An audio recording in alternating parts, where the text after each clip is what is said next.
have two hands, the left and the right. Ano kamay mo? Ayaw naman. Wala dyan. Wala na, magaling na. Oh.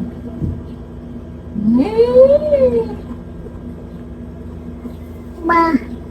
Ay, ayaw ko dyan. May sugat.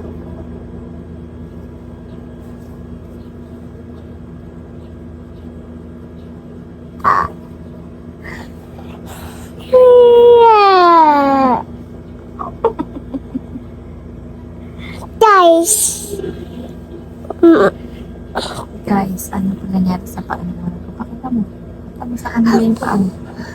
Pakita mo yung sugat mo sa kanila. Ano nangyari sa paa mo? Mommy. Yes, baby. May sugat si Maro sa paa. Ayun, ito sa hinlalaki. What happened? Ha? What happened daw?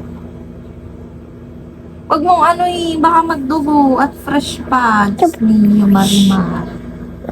Papangit mo nga ang tao eh. Kiss mo ako. Yeah. Wala na, o tamo. Magaling na. Magaling na. Wala na. Magaling na. Yay! Yay! Yay! Yay! May sugat si Margo. May sugat. You. Ano yan? Ano?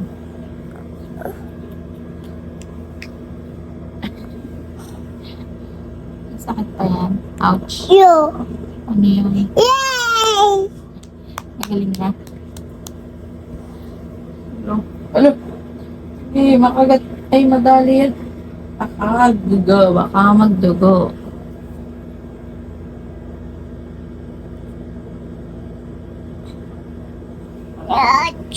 Ouch.